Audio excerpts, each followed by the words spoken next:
Today's video is sponsored by our friends at Ian's Display Accessories, the best figure stands for iconic Kenner and Star Wars action figures, as well as modern figures. And our friends at TGC Customs. Hey, spice up your classifieds with 6-inch versions of iconic weapons.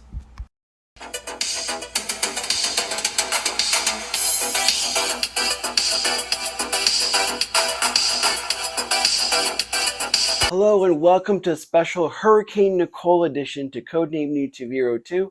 Hi, I'm your presenter, Shabu Are You. Well, my regulars know that I often do this during a storm where we have all of our shutters up, so I apologize if it's a little dark than it usually is during my filming. But I wanted to do a quick video because another storm has come ashore, and that would be the recent release of the GIJoe classified Sgt.Slaughter action figure. And boy, when the announcement came in June, people lost their mind. It was the one character that people were just salivating. And finally, during the 40th anniversary, we got the good news. Now, what's interesting is that how a good percentage of the fan base, when they look at Sgt.Slaughter, they think of GIJoe. He is the standard bearer of the iconic franchise. Well, I think that a good percentage of old school fans, and I'm talking about the 82 to probably 90, kind of feel differently. Like, he isn't the standard bearer for GIJoe. I mean, other characters like Hawk, maybe Lady J, maybe, I'm sorry, maybe Scarlet, Snake Eyes, Duke, so on and so forth. Those figures carry more association with the franchise than the Sarge. But then there's a good percentage that are fans purely through the Sunbow cartoon series. And there, I mean, you couldn't get away from the Sarge. He was on you. But what's interesting is also the aspect of a good percentage of us kids loved wrestling. I love WWF. I know our good friend HC78, he wasn't really that much into wrestling, but man, I was. Randy Savage, I did a cosplay of him, and I still love the Macho Man. I still love watching those old WWF clips and and even the Attitude Era. But the interesting is that, Sarge's popularity in wrestling and GIJoe has kind of catapulted him to a level that only few could aspire to. And that's what makes him, his overall package, so interesting. And the fact that despite he was getting all of this push in the Sunbow, the cartoons, that wasn't the case in the comics. And this channel, the few times that we do action figures, we have to tie in a little bit of the comic aspects of it. And that's why I wanted to do this video. Yes, we are going to look at the action figure. We're going to look at his previous versions. But I wanted the fan base to take a minute and think about this, because there's a lot of things behind the scenes that we don't see. And number one is that I'm sure Hasbro executives came up to Larry Legend Hama and be like, hey, you need to utilize this guy. You need to make him be a prominent person in the comics. He needs to be featured. And Larry basically was like, no, I'm not going to do that. I'm not going to bend over backwards for one guy. I have a storyline. I'm sticking with my storyline. So whatever. Sgt.Slaughter's first comic appearance is issue number 48. And he makes a few panels, his entrance, beats up a few guys, and then he's out. He makes another appearance in issue number 51. And I think that was like 1 or 2 panels. That's it. Here today, gone tomorrow. So whatever status quo, Larry Hama did the bottom of it just to make everybody happy. And he kind of did this with Serpentor.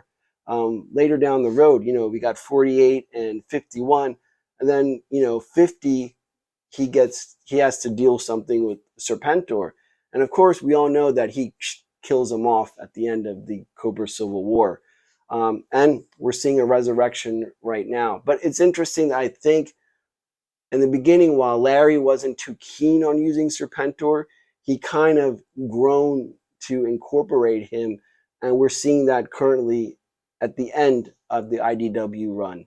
Now, the other thing with Sgt.Slaughter is after his tenure with G.I. Joe was done, he had to go back to the WWF. And in a way, kind of, people think that it was punishment to be an Iraqi sympathizer and to turn his back on the old red, white, and blue. But you got to remember, wrestling, you're either a baby face or heat. And to this day, I don't think anybody generated so much heat as the Sarge did during the Gulf War, being an Iraqi sympathizer. I mean, people literally hated the dude. They felt betrayed. Kids were crying. I was there. I remember that. And it was just like, you couldn't believe that out of anybody that Sergeant Slaughter would turn his back on the red, white, and blue. You know what? That sells. That got people to tune in every Saturday to watch, or Monday to watch what was going on with the Sarge. And I think that's what makes him so endearing, is that, you know, Robert Remus, we all know, wasn't a real Marine. You know, he is playing a character, but he does it so well. And his battles with the Iron Sheik, with Hulk Hogan, go down as just legendary. So without further ado, let's take a look at the new Sgt.Slaughter classified figures.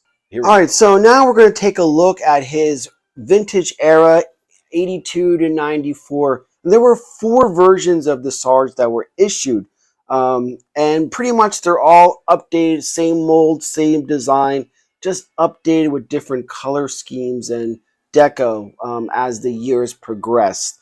Again, he was primarily used in the commercials to sell toys.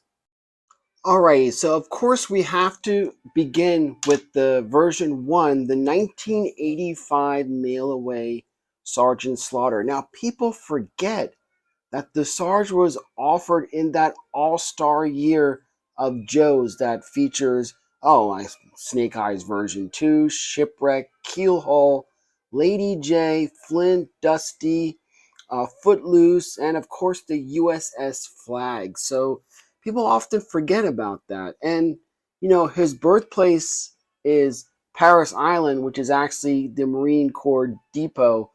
So it's not his real birthplace. Again, just going with that fictitious thing.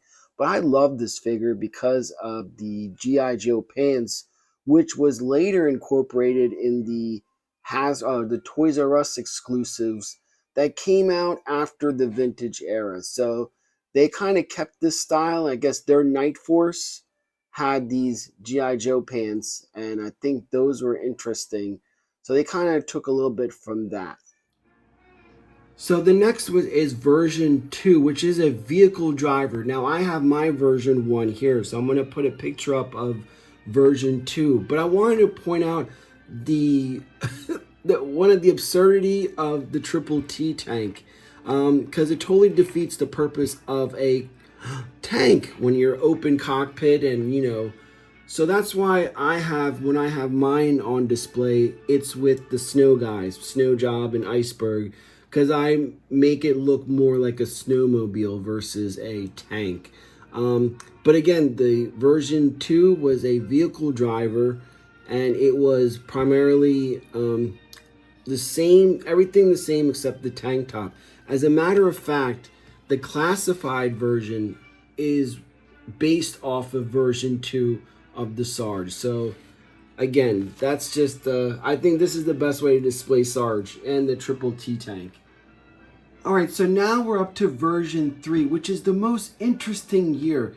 Number 1, both the Triple T and Sergeant got really different updates.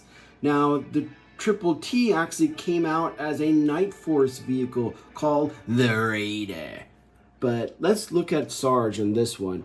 He is again a vehicle driver, but now he's the driver of the Warthog, which is a cool ass vehicle that I did not pick up because of shelf space. The missiles, it looks like it had nuclear missiles on the top of it, but this figure is so interesting, and like I mentioned before, the biggest problem with this version 3 is his hat. So many Sarges are hatless, but just getting this thing and making sure it's on there is something that is a feat to itself. But this is a wonderful updated version. And the best thing is when you have the Warthog, which I don't, but the color schemes of it, that it kind of sticks out. Just that tiny bit of splash from the dark olive color of the Warthog, which is an amphibious vehicle. But again, the just detail of this figure is phenomenal. So 1988 version 3 is definitely one of my favorite versions, or it is my favorite version of the Sarge, to be honest with you. I mean, as much as I like the Mail Away and version 2, I don't know, I like this one because it's just, it makes him like different from his wrestling persona. So I think that's why I enjoy this figure a little bit more. So that brings us to 1989, the last year for Sgt.Slaughter. Now what's interesting is this is actually the second time the Sarge is head of his own unit that's assigned to him. In 1987, we had the Renegades. 89, we have the Marauders, which is basically reissued of previously versions of iconic characters like Spirit that I have here. I don't have too many of these because I rather get the original versions. Alrighty, so I'd be remiss if I did not mention he was actually an Action Force first in this scale. And people have asked me because of my profession as an auditor and understanding contracts, but the thing is Sarge did not sign a mutually exclusive contract. So this allowed him to be in both lines at the same time. But this figure has been a big hit. I don't have it, but I know HCC and a lot of other people do. It's been a big hit with the fans, and it just goes to see which one is the better one. So what's surprising is Sarge actually comes in the new boxing that Hasbro is now incorporating, the windowless box, and look at that artwork on the side. That is pretty sweet. I like that. Number 53, and HCC will tell you what these crazy symbols mean. And then we got the back, which showcases, so no more, they're no longer using that image that appeared on every single one of the Wave 1 and Wave 2 and so on and so forth. Now they're giving you what you're going to see inside the box because the window is gone. But let's flip it back here and look at the artwork. So far this is, I guess, representing his comic. So this is already halfway on the total amount of comic appearances that the Sarge made in Larry Hama's Real American Hero. And this is probably more accurate. Where he was really, really utilized was in the Sunbow cartoon series. And again, the artwork in this is phenomenal. I mean, you see, I bet you he's getting a big kick out of it. Because, as you get old, just looking at yourself, in your glory days, I bet you, this brings back some good memories for the Sarge.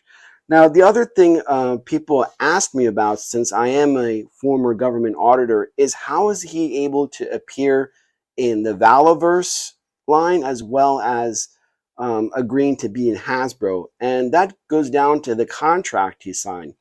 He signed an agreement that wasn't mutually exclusive, meaning that, he has to only appear on one brand. He's able to flex his market ability so he could be used in both G.I. Joe as well as Action Force. Now, before I put the hat and everything on him, I just want to point out that this face sculpt is amazing. This is a very, very, it just shows how far things have come for making faces that look like their real life counterpart. This is spot on, beautifully done.